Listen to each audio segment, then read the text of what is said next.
The Galactic Council chamber stretched across 3 kilometers of polished crystalline floors, its vaulted ceiling disappearing into artificial stars that mimicked the home systems of 1,000 different species.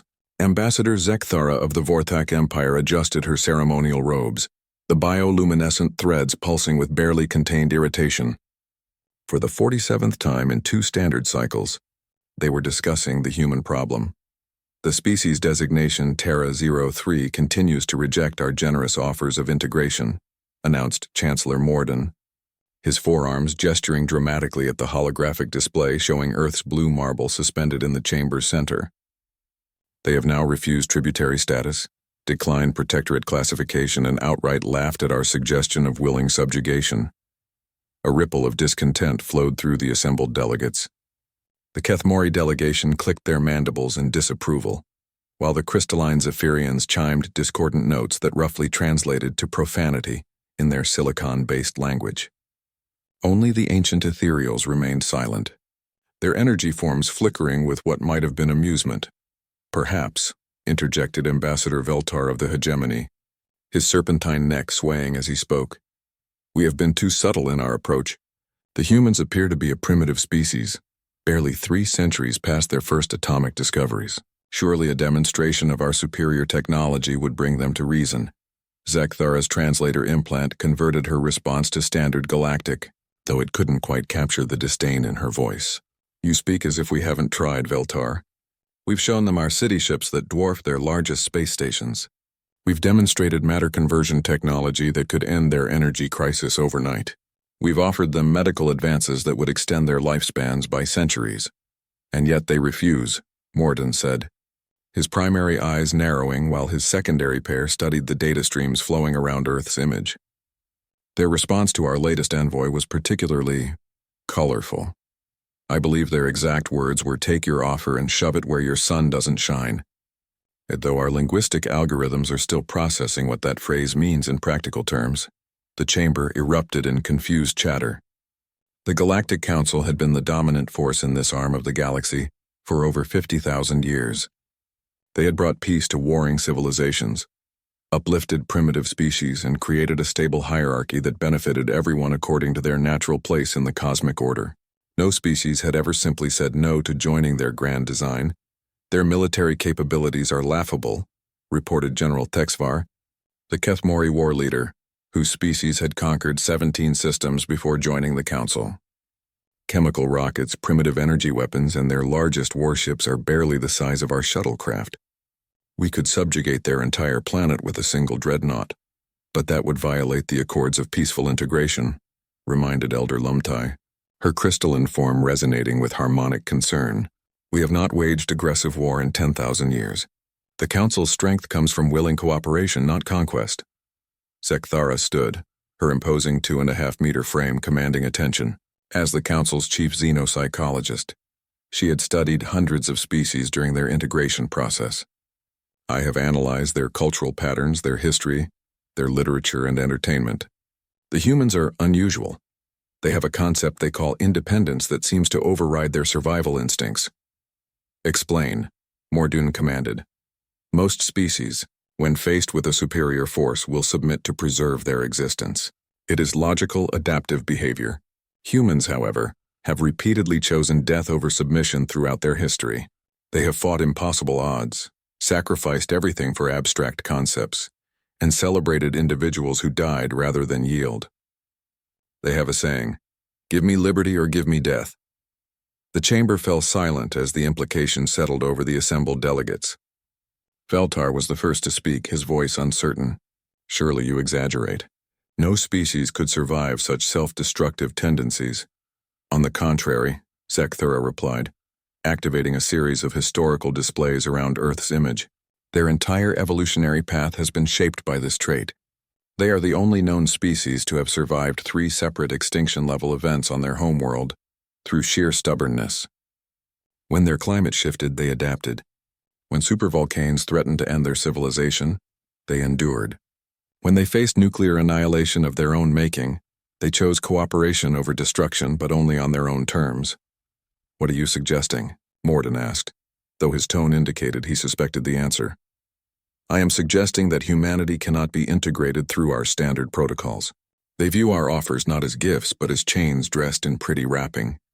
To them, freedom is more valuable than comfort, autonomy more precious than safety, and dignity worth more than life itself. General Thexvar scoffed, his mandibles clicking dismissively. Philosophical nonsense.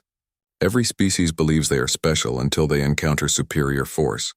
We simply haven't applied enough pressure. And if we do apply pressure, Zekthara challenged. If we blockade their system, threaten their colonies, demand their submission, they will see reason, Thexvar replied confidently. Zekthara's bioluminescent patterns shifted to colors that roughly translated to grim certainty. No, General, they will fight. And they will keep fighting, until either we destroy them completely, or they find a way to make us regret ever hearing the name humanity.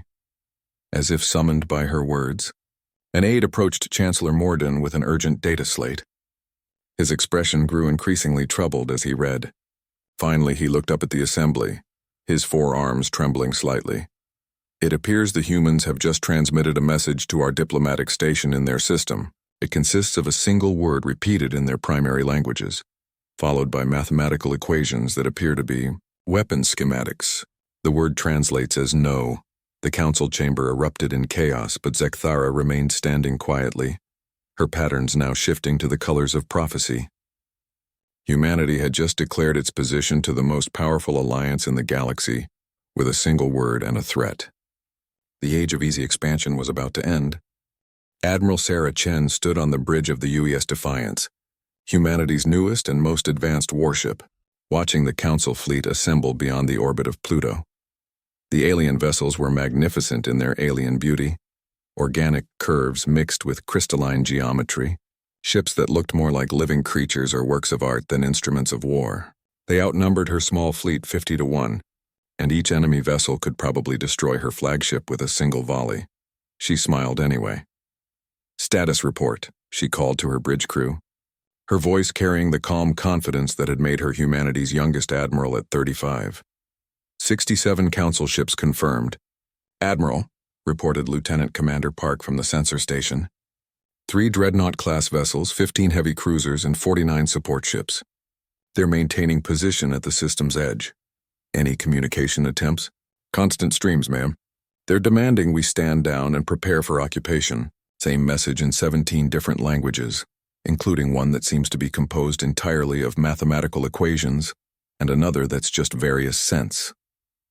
Chen nodded, studying the tactical display. The Council had arrived exactly as humanity's intelligence services had predicted. 3 months of careful observation had taught them that the aliens followed rigid protocols, always offering generous terms before escalating to shows of force, and always expecting rational surrender when faced with overwhelming odds. They clearly hadn't spent much time studying human history. "Open a channel to the Council fleet," Chen ordered. "Let's see if we can have a reasonable conversation." The main screen flickered to life, revealing the imposing figure of General Thexvar, his insectoid features dominated by multifaceted eyes that reflected the bridge lights like black diamonds. When he spoke, the universal translator rendered his clicking speech into crisp English. "Human vessel, you are ordered to surrender immediately. Your primitive weapons cannot harm our ships, and your destruction serves no purpose. Submit, and your species will be granted favorable terms of integration into the Galactic Council." Chen stepped forward, clasping her hands behind her back in a parade rest position that every human military officer learned before they could walk properly. "General Thexvar, I presume?" "I'm Admiral Sarah Chen, commanding the 1st Human Defense Fleet. I'm afraid I'll have to decline your generous offer." The alien's mandibles clicked in what the cultural briefings had identified as confusion. "Admiral Chen, your fleet consists of 12 vessels, the largest of which mounts weapons barely capable of damaging our shield generators. We have enough firepower to reduce your homeworld to molten slag. Surely you understand the mathematics of your situation?" "Oh, I understand math just fine," Chen replied cheerfully. 12 human ships versus 67 council vessels. Primitive kinetic weapons and fusion warheads against exotic matter cannons and quantum shields. On paper, we don't stand a chance. Then you will surrender? Not a chance in hell. The silence that followed stretched for nearly 30 seconds, an eternity in military communications. When Thexvar finally spoke, His translator seemed to struggle with whatever emotional undertones colored his words. Admiral, your species appears to have a fundamental misunderstanding of how galactic politics function. The strong rule, the weak serve. This is the natural order that has brought peace to 1,000 worlds. Your resistance is not heroic, it is simply irrational. Chen's smile widened. See, that's where you're wrong, General. You think this is about winning and losing, about strong and weak? You think we don't understand that you could destroy us? But you're looking at this all wrong. She gestured to the tactical display where the red dots of council ships surrounded the tiny blue specks representing humanity's forces. This isn't about the math. This is about the principle. You came to our home and told us we had to join your club whether we wanted to or not. You offered us the privilege of being your junior partners in exchange for our freedom, and when we said no, you showed up with guns to change our minds. The Council offers prosperity, security, advancement beyond your species' current limitations. At the cost of our autonomy, Chen interrupted. At the cost of our right to chart our own course, make our own mistakes, rise or fall by our own choices. You want to turn us into pets, General. Very well cared for pets, but pets nonetheless. Thexvar's image flickered as he conferred with someone off-screen. When he returned, his stance had shifted to what human cultural experts had identified as the Keth Mori, equivalent of confusion mixed with growing anger. Your resistance will accomplish nothing, except the destruction of your species. We have integrated thousands of civilizations. None have ever successfully opposed the Council's will. Well, Chen said, checking her chronometer, there's a first time for everything. You have exactly 60 seconds to withdraw from our system, General. After that, we're going to give you a demonstration of why humanity has never been successfully conquered by anyone, not even ourselves. You cannot be serious. Your weapons. 50 seconds. Behind Chen, her bridge crew worked with the calm efficiency of professionals who had trained for this exact moment. Weapons systems hummed to life. Targeting computers locked onto priority vessels and throughout the ship. Nearly 1,000 human beings prepared to fight impossible odds because someone had told them they had no choice. Admiral Chen, I implore you to reconsider. Your ships will be destroyed in minutes.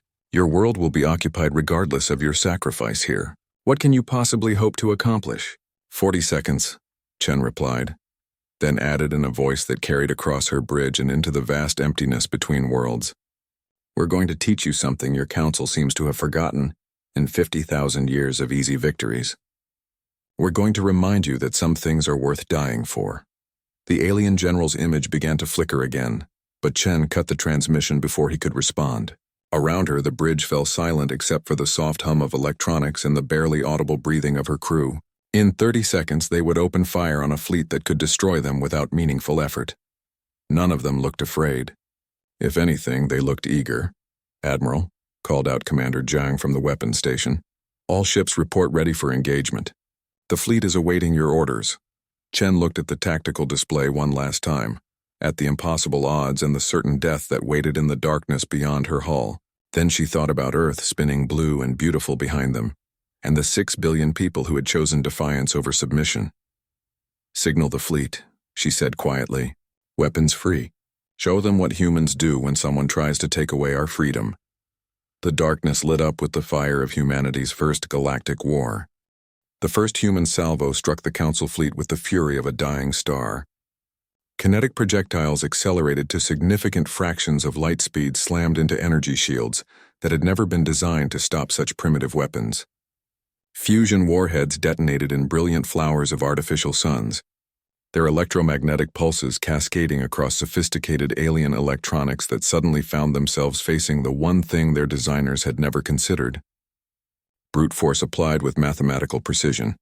General Thexvar watched in stunned disbelief as 3 of his escort vessels simply vanished in expanding clouds of superheated plasma. The humans had opened fire at a range their sensors indicated was impossible for such crude targeting systems, yet somehow every shot was finding its mark with disturbing accuracy. Damage report, he barked at his bridge crew, his mandibles clicking in patterns that indicated severe agitation. Sir, the escorts, Velthanur, Quicksil, and Mordeth are destroyed. Heavy damage to cruiser Wingtar. Multiple ships reporting shield failures and sensor disruption from electromagnetic interference. The human weapons appear to be specifically designed to counter our defensive systems. That was impossible. The humans had never encountered Council technology before first contact 6 months ago. There was no way they could have developed countermeasures so quickly unless… Communications. Get me Ambassador Zekthara immediately. The xenopsychologist's image appeared on his command screen. Her bioluminescent patterns cycling through colors that indicated deep concern mixed with something that looked suspiciously like vindication. General, I assume you're calling to report an easy victory over the primitive humans? The humans are not fighting like primitives, Thexvar growled. Their weapons are crude but effective. Their tactics are unpredictable, and they seem to know exactly how to exploit our technology's weaknesses. Zeka. Thara's patterns shifted to what he was beginning to recognize as the Vorthak equivalent of, I told you so. Of course they do. Humans are natural engineers, General. Give them a problem, and they will tear it apart piece by piece until they understand how to break it. You showed them our ships 6 months ago, remember? 6 months for human scientists to analyze our drive signatures, our energy emissions, our shield frequencies. 6 months is nothing. Our own engineers require decades to make significant modifications to existing systems. Your engineers work within established parameters, following proven methodologies developed over millennia. Human engineers ask a different question. Not how do we improve this, but how do we destroy it? They have been doing this to each other for their entire recorded history. As if to emphasize her point, another wave of human missiles struck the Council formation. This time, however, the warheads didn't detonate on impact. Instead, they burrowed through the weakened shields and latched onto hull plating before exploding, sending cascades of molten metal and shattered components spinning into space. Sir, his tactical officer called out.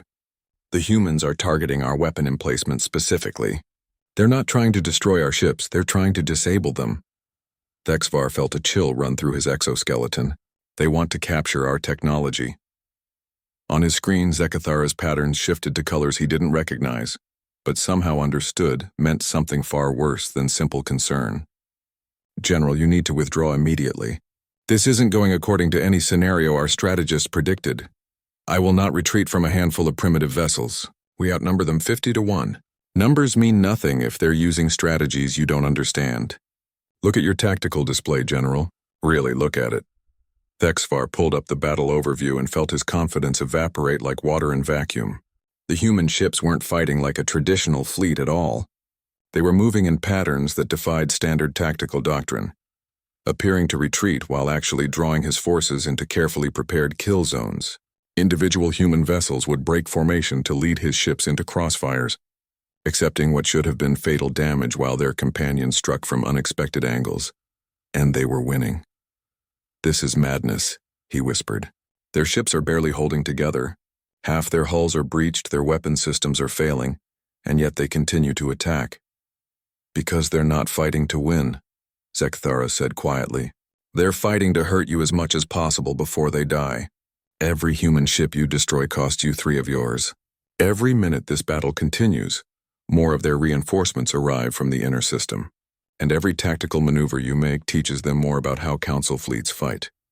As she spoke, sensors detected new contacts accelerating out from Earth's direction. Not warships this time, but converted civilian vessels. Cargo haulers mounting hastily installed weapons, passenger liners that had been turned into missile boats, even what appeared to be a luxury yacht with nuclear warheads strapped to its hull. How many ships do they have? Thexvar demanded. All of them.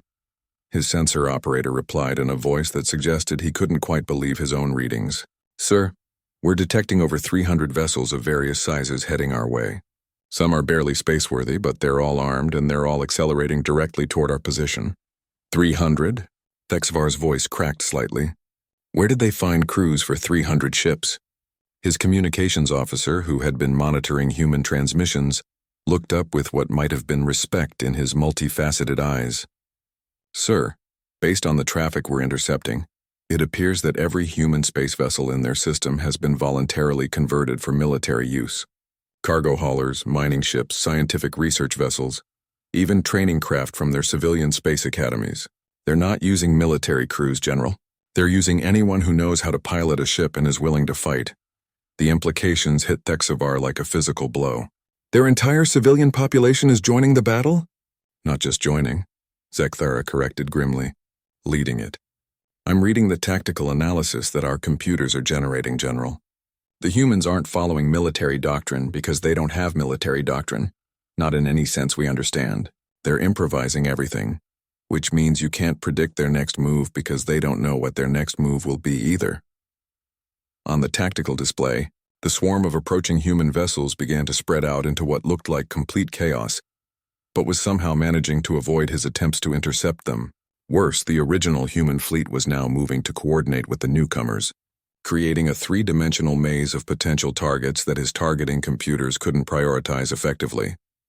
"Sir," his tactical officer reported with barely controlled panic, "the humans are attempting to ramming attacks, multiple civilian vessels on collision courses with our heavy units." "Ramming attacks?" Thexvar stared at the display in horror. "With civilian ships full of their own people?" "General," Zekthara said softly, "I strongly recommend immediate withdrawal. This is no longer a battle you can win through superior firepower. The humans are fighting a completely different kind of war than anything in our military manuals." Thexvar watched a human cargo hauler, its hull glowing red-hot from plasma damage, adjust course to intercept his flagship. Inside that ship were probably civilians, engineers, cargo handlers, maybe even children learning to fly. And they were pointing themselves directly at his most powerful weapon and accelerating. For the first time in his long military career, General Thexvar gave the order to retreat. 3 standard cycles after the Battle of Sol, as historians would later call it, the Galactic Council found itself facing something it had not encountered in 50 millennia. A species that grew stronger with each defeat they inflicted upon it. Ambassador Zekthara stood before the Council Assembly once again, but this time the chamber's atmosphere had changed completely. Where once there had been casual confidence and dismissive superiority, now there was barely contained fear. The holographic display no longer showed just Earth, but a 3-dimensional map of human expansion that grew larger every time they updated it. "Report," Chancellor Mordoon commanded, though his forearms trembled slightly as he spoke. "The situation has deteriorated beyond our worst projections," Zekthara began, her bioluminescent pattern cycling through colors that spoke of deep concern. After General Thexvar's withdrawal from the Sol system, humanity did not celebrate their victory or negotiate for peace as our behavioral models predicted. Instead, they did something unprecedented in galactic history. She activated the display, showing a cascade of information that made several delegates recoil in their seats. They reverse-engineered our technology, not gradually, not over decades as any reasonable species would require, but within months. Human engineering teams worked around the clock, tearing apart wreckage from our ships, analyzing sensor data from the battle, and somehow managing to understand technologies that took our brightest minds centuries to develop. "Impossible," muttered General Thexvar, though his mandibles clicked with uncertainty. "Their educational system barely teaches quantum mechanics. They cannot possibly comprehend exotic matter manipulation or dimensional folding." "They don't comprehend it," Zekthara agreed. "They don't need to. Humans have a unique approach to technology. They don't need to understand why something works, only how to make it work better." Within 6 months of our first encounter, they had developed their own faster-than-light drives. Crude, dangerous, and utterly unpredictable, but functional. Elder Lumthai's crystalline form chimed with harmonic distress. Surely their first attempts at FTL technology would have destroyed them. No species achieves stable hyperspace manipulation without significant trial and error. "You're absolutely correct," Zekthara replied grimly. Human test flights had a catastrophic failure rate of nearly 40%. Entire crews were lost to dimensional rifts, temporal displacement, and exotic matter explosions. Any sane species would have abandoned such dangerous research after the first few disasters. "But not humans," Chancellor Mordoon said, his voice heavy with dawning understanding. "Not humans. They treated each failure as a learning experience. They analyzed wreckage, interviewed survivors, and modified their designs. The families of dead test pilots volunteered to continue the research. Their engineers called it acceptable losses in the pursuit of freedom. Within a year, they had functional, if unreliable, FTL capabilities." The chamber fell silent as the implications sank in. Ambassador Veltar was the first to speak, his serpentine neck swaying with agitation. "What has humanity done with this technology? Zekthara manipulated the display, revealing a star map that made the entire assembly gasp in shock. Red markers indicated human presence in over 30 systems, a sphere of expansion radiating out from Earth like a viral infection. They are not colonizing in any traditional sense, she explained. Human ships appear in a system, establish a basic outpost, and immediately begin converting asteroids into weapons platforms. They're not building cities or terraforming worlds, they're building fortresses. Every system they enter becomes another potential battleground. Weapons platforms? General Thexvar leaned forward, his warrior instincts overriding his shock. What kind of weapons? The kind that our own engineers assured us were impossible to construct with primitive technology. Zekthara's patterns shifted to colors that roughly translated to grim admiration. Kinetic bombardment systems that can accelerate asteroids to near-light speed. Fusion mines scattered throughout asteroid belts. Something they call relativistic kill missiles that our computers predict would be capable of cracking a planet's crust. They're turning entire star systems into weapons, Elder Lumtai whispered, her harmonic voice barely audible. Worse than that, Zekthara continued. They're sharing this technology freely among themselves. Every human outpost receives complete technical specifications for every weapon system they've developed. There is no central authority controlling their expansion, no single government we can negotiate with. Each human settlement operates independently, united only by their determination to remain free. Chancellor Mordun activated his own interface, studying reports that had been flooding in from across council space. What about diplomatic contact? Surely some human factions would be willing to negotiate reasonable terms. We have attempted contact with 47 different human settlements. The responses have been consistent. I believe the phrase most commonly used is "go to hell." Though linguistic analysis suggests this may not be an actual location recommendation. The chamber erupted in confused chatter, but Veltar's voice cut through the noise like a blade. What about economic pressure? Blockades? Surely we can contain their expansion through traditional means. Zekthara's patterns shifted to what any Vorthak would recognize as bitter amusement. Ambassador, human settlements don't require trade with outside species. They are completely self-sufficient within months of establishment. Their mining operations strip entire asteroid belts for raw materials. Their manufacturing systems can produce everything from basic tools to advanced weapons, using only locally available resources. They have no external dependencies we can exploit. Then we destroy them, General Thexvar declared, though his voice lacked its usual conviction. Overwhelming force applied simultaneously across all their settlements. They cannot defend 30 systems with their limited resources. General, Zekthara said quietly, our intelligence indicates that humanity is no longer limited to 30 systems. Based on sensor readings from our border stations, we estimate they now have presence in over 200 systems, and that number is growing exponentially. The silence that followed was broken only by the soft harmonics of Elder Lumtai's distressed chiming. Finally, Chancellor Mordun spoke, his voice barely above a whisper. How is this possible? It has been less than 3 standard cycles since first contact. No species can expand that rapidly. No species we've encountered before, Zekthara corrected. But we've never encountered a species that treats impossible odds as a personal challenge. Every human ship that enters a new system carries enough manufacturing capability to build 10 more ships. Every human settlement immediately begins constructing the infrastructure to support 10 more settlements. They're not expanding like a normal civilization. They're expanding like a plague. What do they want? Mordun asked desperately. Territory? Resources? Surely there must be something we can offer them to halt this expansion. Zekthara's bioluminescent patterns cycled through the colors of absolute certainty. They want to be left alone, Chancellor.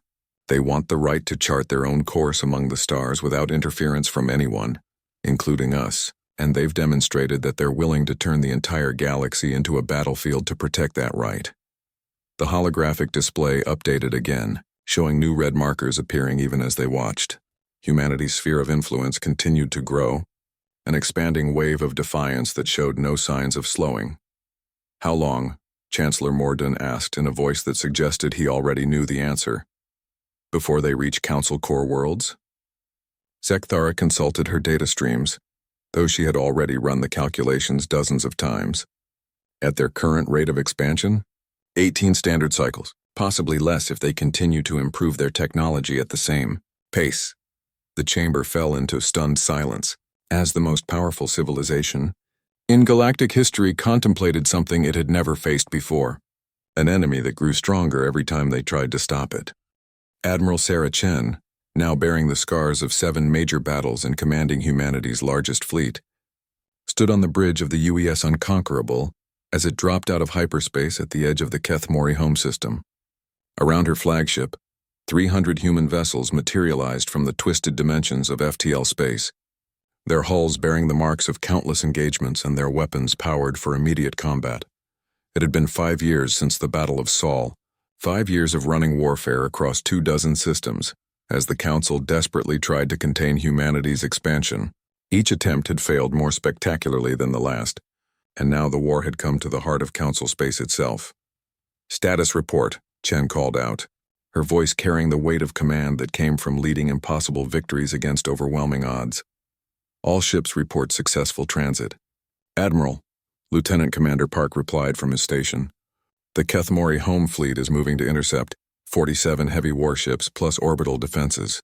They're demanding our immediate surrender." "Any response from the planetary government?" "Yes, ma'am. They're offering to negotiate terms for our withdrawal. Apparently they're willing to discuss significant territorial concessions if we agree to halt our advance." Chen nodded, studying the tactical display that showed the insectoid Keth Mori fleet, forming defensive formations around their homeworld. It was a beautiful planet, she had to admit, swirling, bands of purple and gold atmosphere, surrounding continents that gleamed with the geometric precision of a civilization that had mastered technology for millennia. "Open a channel to the Keth Mori fleet commander," she ordered. "Let's see if we can settle this without unnecessary bloodshed." The main screen flickered to life, revealing the imposing figure of Fleet Commander Zexthal, whose mandibles were clicking in patterns that human xenologists had learned to recognize as extreme agitation mixed with barely controlled fear. "Human Admiral," the Keth Mori commander began, his translated voice carrying undertones of desperate hope. "I am authorized to offer immediate cessation of hostilities. The Council is prepared to recognize human sovereignty over all systems you currently occupy, plus significant territorial buffers. All we ask is that you halt your advance into Council core space." Chen considered the offer for exactly 3 seconds. "I'm afraid I'll have to decline, Commander. We didn't come here to negotiate territory." "Then what do you want?" Zexthal's voice cracked slightly, his composure finally beginning to fracture. "Your species has already proven its point. You've demonstrated that humanity cannot be conquered or controlled. Surely that's enough?" "Commander," Chen said quietly, 5 years ago your government sent a fleet to my home system and told my people that we had to join your galactic order, whether we wanted to or not. When we said no, you tried to force us. When we fought back, you called us irrational and primitive. When we started winning, you called us dangerous and tried to exterminate us." She gestured to the tactical display showing the 2 fleets facing each other across the void. "We're not here for territory, Commander. We're not here for resources or tribute or any of the things your council seems to think wars are fought over. We're here to make sure this never happens again." "I don't understand." "We're here to end the Galactic Council." The silence that followed stretched for nearly a minute. When Zexthal finally spoke, his voice was barely a whisper. "You cannot be serious. The Council has brought peace to 1,000 worlds, stability to this entire region of space. Without it, there would be chaos, warfare between species, technological regression." "Peace built on subjugation isn't peace," Chen replied firmly. "It's just delayed war. Your council maintains order by forcing every species to accept their place in a hierarchy they never chose. You call it stability, but what happens when someone says no? You send fleets to change their minds. The council offers protection, advancement, prosperity, at the cost of freedom." Chen's voice hardened. "Commander, your species conquered 17 systems before joining the council. How many of those conquered worlds had a choice in the matter? How many species has the council integrated over the millennia, who would have preferred to chart their own course among the stars?" Zexthal's mandibles clicked frantically as he struggled to formulate a response. "The galaxy requires order, Admiral. Without central authority, there is only chaos." "Maybe," Chen conceded, "but that's not your decision to make for everyone else. It's not the Council's decision to make. Every species deserves the right to choose their own path, even if that path leads to failure. And if they choose warfare, if they choose conquest and oppression, then other species have the right to stop them, Chen said simply. That's what we're doing here, Commander. We're stopping you. On the tactical display, the human fleet began to move, not in the chaotic swarm patterns that had characterized their early battles, but in precise formations that spoke of 5 years of hard-won experience. Each ship knew its role, each captain understood the larger strategy, and together they moved with a deadly grace that made the watching Kethmori fleet seem sluggish by comparison. Admiral, Zexthul said desperately, our orbital defenses alone could destroy half your fleet. Our ships mount weapons that could crack your largest vessels like eggs. You cannot possibly believe you can win this battle. You're probably right, Chen admitted cheerfully. Your technology is still superior to ours in most ways. Your ships are tougher, your weapons more powerful, your defenses more sophisticated. On paper, you should destroy us without significant losses. Then why are you attacking? Because winning and losing aren't the same thing as success and failure, Commander. Even if you destroy every ship in my fleet, even if you kill every human in this system, you'll still lose in the end. How is that possible? Chen smiled, the expression carrying no warmth at all. Because right now in 100 other systems, 1,000 other human fleets are doing exactly what we're doing here.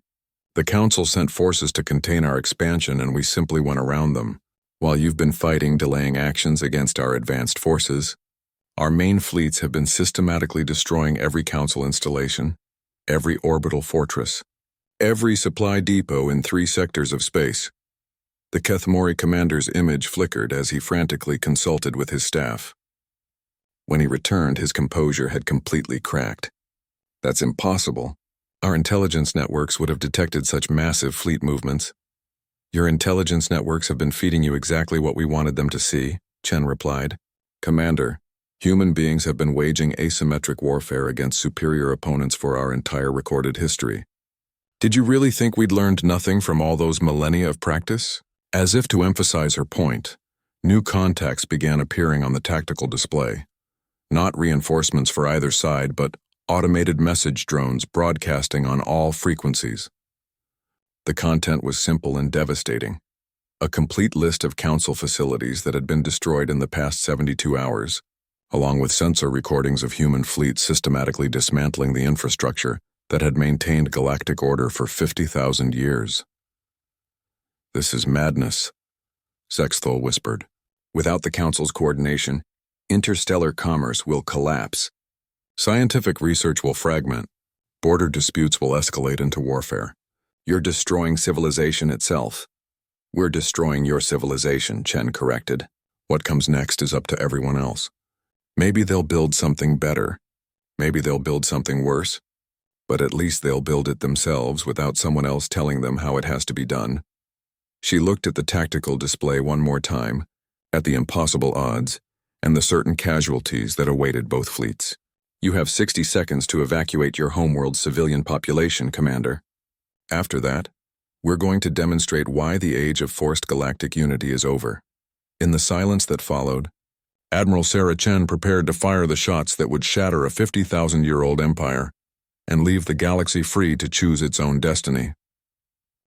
The Council chamber had never seen chaos like this.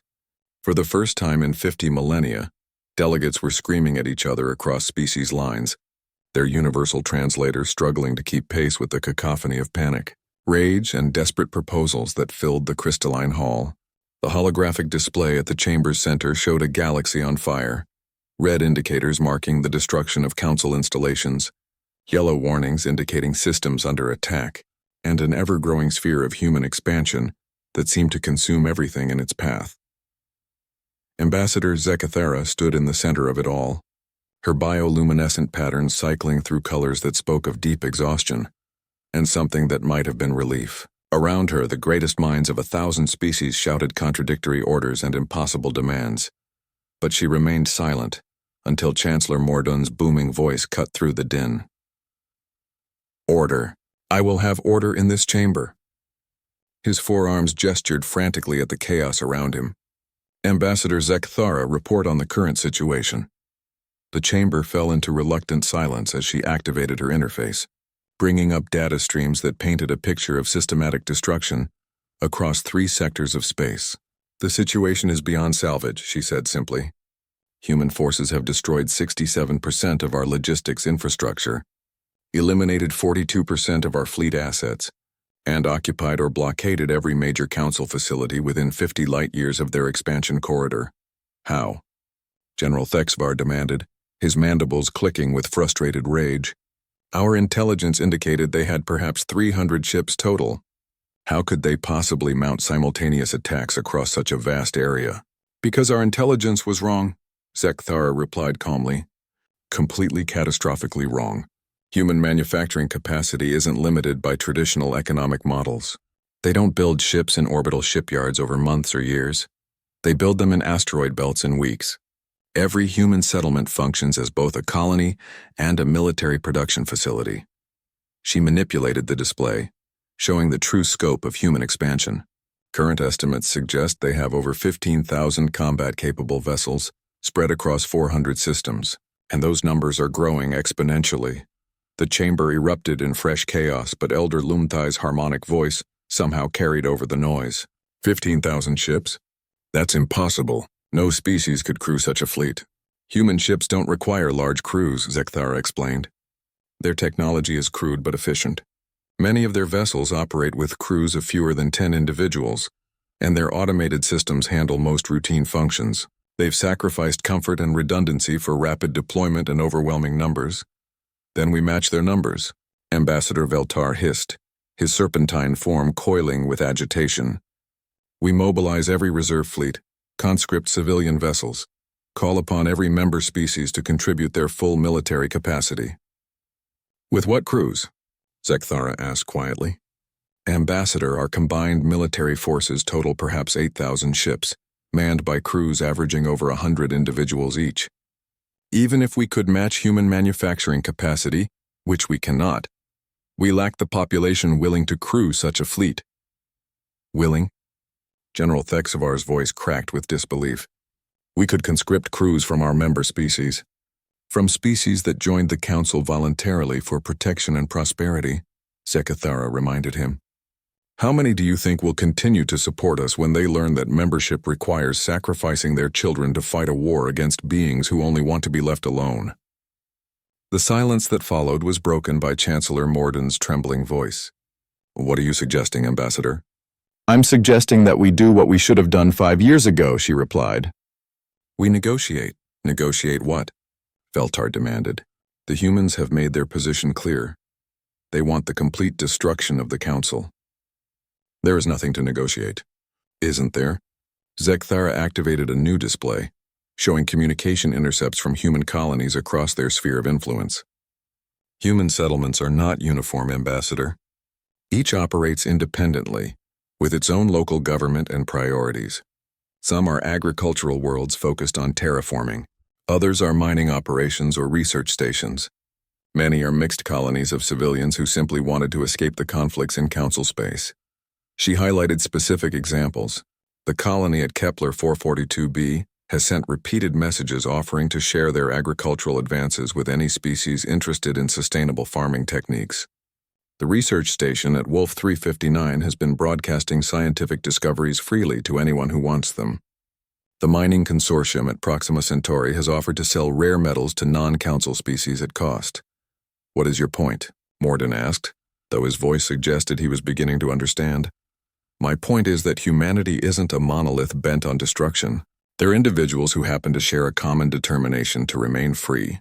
If we stopped treating them as an enemy to be conquered, and started treating them as neighbors to be negotiated with, we might find solutions that don't require anyone's extinction. General Thexvar scoffed, his mandibles clicking dismissively. After 5 years of warfare? After they've destroyed hundreds of our installations and killed thousands of our people? You think they'll simply agree to peaceful coexistence? I think they already have, Zekthara replied, manipulating the display to show something that made the entire chamber gasp in shock. Human forces have captured 14 Council installations intact, including 3 major research facilities and 2 diplomatic stations. In every case, they've offered to repatriate captured personnel unharmed and return any non-military assets to their original owners. That's impossible, Veltar whispered. No conquering force returns captured assets. They do if they're not interested in conquest, Zekthara said firmly. Humans aren't trying to build an empire, Ambassador. They're trying to tear down ours. There's a significant difference. Chancellor Morden studied the data streams flowing around the chamber's displays, his forearms trembling as the implications became clear. What would such negotiations look like? What terms could we possibly offer that would satisfy their demands? Complete dissolution of the Council as a governing body, Zekthara said without hesitation. Immediate recognition of every species' right to self-determination. No more forced integration, no more tributary relationships, no more hierarchical structure based on technological advancement or military power. That would mean chaos, Elder Lumtai chimed, her harmonic voice heavy with distress. Thousands of years of accumulated knowledge and cooperation lost. Border disputes, resource conflicts, technological regression. Perhaps, Zekthara agreed, but it would also mean freedom for every species to choose their own path. Some might choose isolation. Others might form voluntary alliances. Many might simply choose to trade and cooperate without formal political structures. The galaxy might become more chaotic, but it would also become more honest. And if we refuse? General Thexavar asked, though his voice lacked its usual belligerence. Zekthara gestured to the tactical display, where red indicators continued to spread across the map like a viral infection.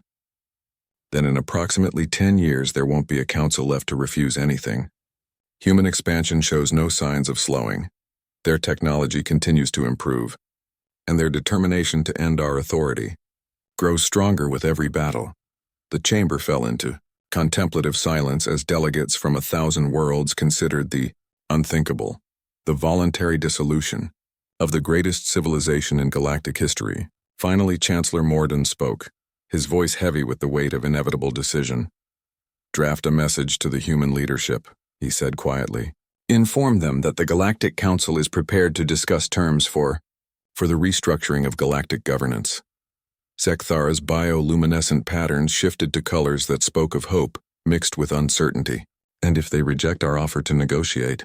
Morden looked around the chamber at the representatives of species that had ruled the galaxy for 50,000 years, then at the displays showing the unstoppable spread of human influence across the stars. Then we discover what the galaxy looks like when it's ruled by beings who value freedom more than order, he said finally.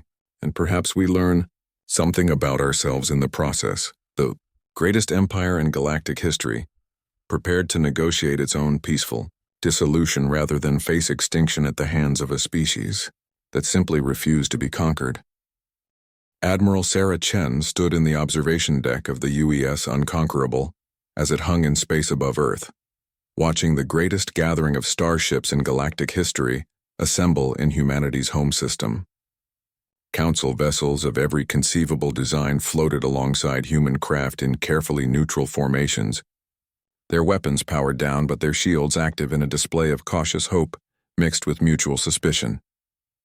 It had been 3 months since the Battle of Kethmore Prime, 3 months of careful negotiations conducted through intermediaries, while the war raged on across dozens of systems. Now finally representatives of both sides prepared to meet face-to-face to discuss the terms that would reshape galactic civilization forever. Admiral, her aide approached with a datapad. The Council delegation has requested permission to send a cultural exchange team to Earth's surface. They want to understand human society before the formal negotiations begin. Chen nodded, unsurprised by the request. After 7 years of warfare, the Council still couldn't comprehend how humanity had managed to field such a massive military force while maintaining a civilian economy that supported over 12 billion people across 400 worlds.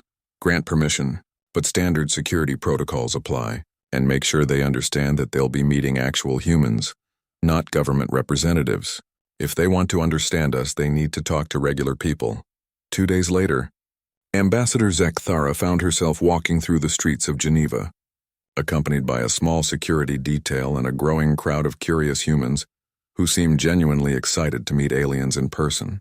It was not what she had expected from a species that had spent the last 7 years systematically dismantling galactic civilization. "Excuse me," a young human approached, her eyes bright with curiosity. "Are you really from another planet? What's it like out there?" Zekthara's bioluminescent patterns shifted to colors expressing mild confusion. According to every psychological profile the Council possessed, species engaged in total warfare did not typically express friendly curiosity about their enemies. "Yes, I am from the Vorthak homeworld of Velthara," she replied carefully. "It is quite different from Earth. More mountainous with purple skies and 3 moons. That sounds beautiful," the human exclaimed. "Is it true that your people can communicate through light patterns?" "That's amazing. Are you a soldier?" "I am a diplomatic observer," Zekthara replied, then found herself adding, "But I have been studying your species for several years. You are not what our models predicted." The human laughed, a sound that Zekthara's translator indicated expressed genuine amusement rather than mockery. "I bet we're not. Most of us aren't soldiers either, you know. I'm a teacher. Most of my friends are engineers, artists, doctors, farmers. We don't really like fighting, but we really don't like being told what to do by people we never elected." As they walked, more humans joined the impromptu conversation. An elderly man who turned out to be a retired physicist wanted to discuss faster-than-light theory. A group of teenagers asked endless questions about alien music and entertainment. A woman carrying a baby wondered if Vorthak children developed bioluminescence immediately, or if it grew stronger with age. None of them seemed to view Zekthara as an enemy representative. They treated her like a fascinating visitor from a distant place, someone to learn from and share stories with. It was profoundly unsettling for someone who had spent years analyzing humanity's military capabilities and aggressive expansion. "I don't understand," she finally said to the growing crowd around her. "Your species is engaged in total warfare against the Galactic Council. Your fleets are destroying our installations across 3 sectors of space. How can you be so peaceful?" The elderly physicist chuckled, adjusting his glasses as he considered her question. "Young lady, just because we're willing to fight doesn't mean we want to fight. We're not angry at you personally or even at your species. We're angry at your government for trying to force us to join something we never asked to be part of." "But your expansion," Zekthara protested, "your military buildup, the systematic destruction of Council infrastructure." "Defensive measures," the teacher said firmly. "We learned a long time ago that the best defense is making sure potential aggressors understand the cost of attacking you. Your council sent a fleet to our home and told us we had to submit. We made sure everyone in the galaxy understood what happens when someone tries to force us to submit." "And now?" Zekthara asked. "If the council agrees to dissolve itself, if every species is granted independence, what will humanity do with all those ships, all those weapons?" The crowd fell silent for a moment, considering the question seriously. Finally, the woman with the baby spoke up. "Probably explore. Build things. Trade with anyone who wants to trade with us. Maybe help species that ask for help. The universe is big enough for everyone to find their own path. You wouldn't try to impose human values on other species? Create your own empire?" "Why would we want an empire?" the physicist asked, genuinely puzzled. "Empires require constant management, dealing with rebellions, forcing people to do things they don't want to do. That sounds exhausting. We'd rather just live our lives and let everyone else live theirs." That evening, Zekthara transmitted her observations to the council delegation preparing for the formal negotiations. Her report was unlike anything in the diplomatic archives, a detailed analysis of a species that possessed overwhelming military superiority, but seemed genuinely uninterested in using it for conquest. 3 days later, the negotiations began in Earth's orbital station, with representatives from every major council species sitting across from a delegation of humans that included farmers, engineers, teachers, and artists alongside military officers and political leaders. The talks lasted for 2 weeks, with breaks for both sides to consult with their respective governments and constituencies. The final agreement was unlike any treaty in galactic history. The Galactic Council formally dissolved itself, transferring all administrative functions to a loose confederation of voluntary associations. Every species was granted complete autonomy over their territory and internal affairs. A new system of interstellar law was established, based on voluntary arbitration and mutual agreement rather than imposed hierarchy.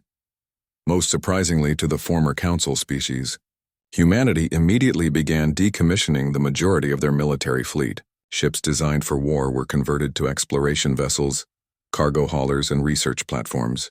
The human colonies that had served as fortress worlds began welcoming visitors from across the galaxy, offering to share their technology, their resources, and their hard-won knowledge of how to maintain independence in a dangerous universe.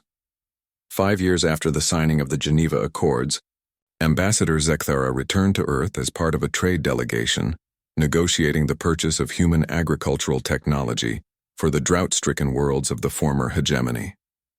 As her ship approached the orbital station, she marveled at the changes that had transformed the system. Where once there had been weapons platforms and military installations, now there were research stations, trading posts, and cultural exchange centers. Ships from dozens of species moved freely through human space, some trading, others simply exploring, many crewed by mixed species teams working together on projects that would have been impossible under the old council system. The human who met her at the docking bay was the same teacher she had spoken with during her first visit to Earth's surface, now serving as a cultural liaison officer. She greeted Zekthara like an old friend, eager to show her the new interspecies university that had been established in Luna orbit and the art exhibition featuring works by creators from 17 different worlds. "Do you ever regret it?" Zekthara asked as they stood in the observation deck, watching the traffic of peaceful commerce flow through the system that had once been the epicenter of galactic warfare. The war, the destruction, the collapse of the old order? The human considered the question seriously, as humans always seem to do. "I regret the people who died," she said finally. "I regret that it had to come to violence at all. But regret the results?" She gestured to the diverse fleet of ships moving peacefully through space around them. "Look around, Ambassador. How many species are exploring the galaxy now that would never have been allowed to leave their homeworlds under the old system? How many new discoveries are being made by people who are free to ask their own questions and find their own answers?" Zekthara's bioluminescent patterns shifted to colors expressing thoughtful agreement. "The galaxy is more chaotic now, more dangerous in some ways. There are conflicts between species that the Council would have prevented." "Yes," the human agreed. "And there are also alliances and friendships that the Council would never have allowed. Species working together as equals rather than as superiors and subordinates. The galaxy is messier now, but it's also more honest, more alive." As she watched a joint human ethereal research vessel dock alongside a Kethmori trading ship, while nearby a group of crystalline artists collaborated with human musicians on some incomprehensible but beautiful artistic project, Zekthara finally understood what humanity had been fighting for all along: